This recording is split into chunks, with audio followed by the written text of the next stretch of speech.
What is going on, everybody? Welcome back to the channel. Today we're going to be doing something brand new, and that is a new kind of video podcast type thing I'm going to be doing, except it's not really a podcast because it's not like 45 minutes. It's going to be a nice bite size. And I'm going to be taking toy lines or figure lines or specific series, and I'm going to be doing a breakdown of them best to my knowledge and tell you my honest opinion of each figure in that series. It is called Down the Toy Aisle.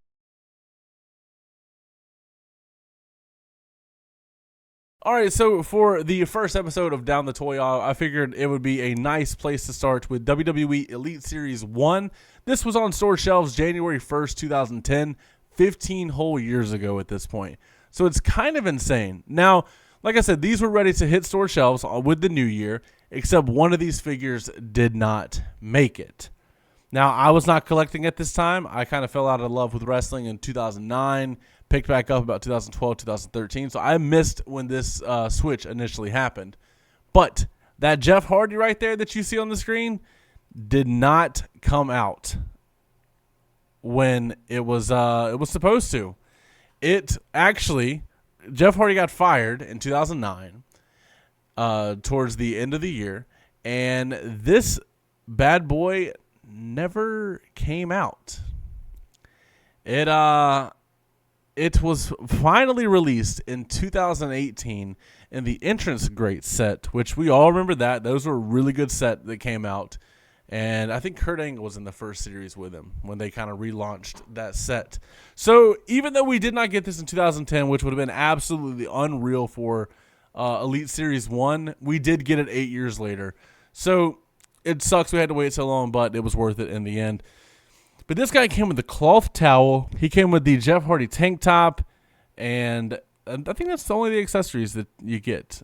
And actually, you know what? On the Entrance Greats figure, he did not have a green belt, I don't think. I think he had a white belt. Matter of fact, can we see? Yep, he had a white belt. But at this point, the paint was already way better from Mattel for this line, so I'm kind of glad we didn't get the official release then, so they could revisit it later. As you see, there aren't any other pictures on here. There are a lot of fakes on eBay, so you got to be careful for that. One way to tell is the belts. Some are just kind of lines, and the other ones are studs. The official release has the studs. Also, just overall quality of the figure. If it snaps apart easily, you probably got yourself a bootleg, unfortunately. I had a bootleg at one point, but that was the unreleased Jeff Hardy from WWE Elite Series 1.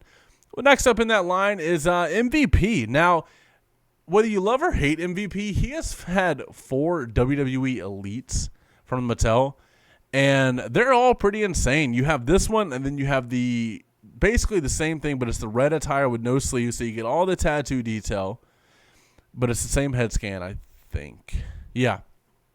And then with his return, you got his like present day MVP Elite, and it was really good. I think it was it the Black Panther inspired gear? I think it was. I could be wrong. Or like Hurt Business inspired gear. One or the other.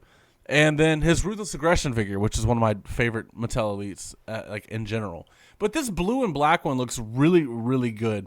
It came with the 2 chains. It came with the headband. And this is like a really good figure even to this day. The only thing that you could upgrade this with would be double jointed arms. So, like, other than that, like, it's really good. I have this figure. I have all of his Elites, I think, for whatever reason. It's a really good figure. And a cool thing about the original series, it doesn't show the picture, but you can see in the back there's an opening. So if you would have flipped the package around, you would have seen the MVP through the back, which is something really cool, especially for a figure that we see later in the series. The window in the back was actually pretty nice. So MVP figure is really good. If you're going to pick up an MVP, though, this is a really good one, but I would go with that Ruthless Aggression figure. It's honestly perfect as a figure. But I digress. Next up in the set is Edge. Now, if you want a full black gear Edge, this is the one to go with. This is when, obviously, it's a brand new line. The rubber coats are borderline impossible to get on and off the figures, so I do not recommend that at all. It did get rectified, so it's no big deal at the end of the day. But it's good. I don't like the head scan. I never have. At the time, we didn't know really what Mattel was capable of, and obviously, it's nice to look at this 15 years later and see like, oh yeah, this Edge head scan kind of sucks. but it's what we had. It was the only Edge figure we had in Mattel. So it's kind of bare bones. It's kind of generic. When I think of Edge from this time period, I'm thinking of like the camo gear, or basically just the camo gear, honestly. Or the black gear with red graphics. That would make a lot more sense. But I guess they were just trying to get a nice first set out, and they didn't have the money for the deco for Edge entirely. So if you're going to pick up an Edge, I would pass on this one. Up next, we have CM Punk. Once again, looking at this with vision from 2025, this Punk figure does not hold up. I don't think we've gotten this attire in basic or elite form. Not elite form, or I don't think we've gotten it in basic form since. At the time, the cloth shirts were brand new, so they weren't fine-tuned like they are nowadays. These bad boys unraveled really, really bad, or they would curl up at the edge, or they like at the bottom of the shirt, or they would curl up on the sleeves. The quality wasn't too like good. It was fine.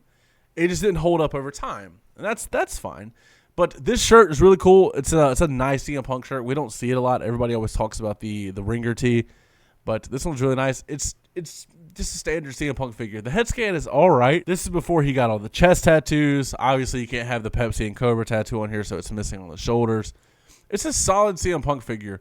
Are there better ones to pick up? Obviously. But it is really nice if you're going for that Punk collection. And I don't think it's too ridiculous on the secondary market compared to other CM Punk figures. And then we're going to go down to Undertaker. You know, it was a pretty good idea to put Undertaker in Series 1. It's always confused me for years why they didn't put John Cena in Series 1. Just because it's John freaking Cena in 2010. There was nobody bigger, let's be honest. But this Undertaker is really good. It does hold up to this day. But it got re-released. I think it's the exact figure. Maybe a new deco on the legs. It did get re-released recently, though. And it's, of course, a massive upgrade. But at the time, this head scan's really good. All the tattoo detail. The earlier elites have, like, problems with their legs. Like, if you go for a kick, they didn't want to settle, like, back into place. It was kind of strange. But like I said, it's all new parts. You're learning, of course. It wasn't going to be as fluid as they are today. But this Undertaker is really, really good. It still holds up, I think. If you want this figure, like literally an arm swap and a head swap, and you're cooking. It's a really good figure. And nowadays we have the cloth coat. It looks a lot better.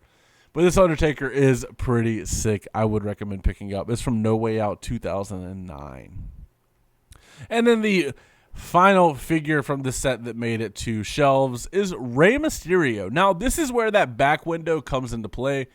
Because if you looked through the back window, you got to see Rey Mysterio's tattoos. I think that's kind of cool. Also, I forgot to admit, mention the original Elites came with stands for all the figures. But this Rey Mysterio is nice. It does come with the head cover that he wore over his mask. It would give it to kids. That cloth shirt, you see what I mean about the unraveling? Like, honestly, that's a bad design for a t-shirt. That's not Mattel's fault. That's a WWE issue. You can barely make out the mask on it. You can make out the cross, and you can make out the mouth area and the eyes, kind of. But that's a terrible shirt. But you see, it ravels up really, really bad, and that is unfortunate. But this Rey Mysterio figure is really good. I love the purple and black, which is normally we see like when we think Rey Mysterio, we think brighter colors. But this one's kind of nice. It's a nice muted Rey Mysterio, and the deco is really nice. The tattoos look good. Mattel has killed the tattoos for figures for many, many years. They're really, really good at that. But this figure is good. But that is all of WWE Elite Series 1. That's where it all started 15 years ago. I want to know if you guys own anything from this series. I think, just off the top of my head, I own MVP and... You know, I think the only one I own from this set is MVP, which is kind of crazy. I have an Edge in package, but I think it's a later series. Let me know which of these figures you guys actually own, but I appreciate you guys for joining me down the toy aisle today. As always, don't forget to like, comment, subscribe, and last but not least, take it easy.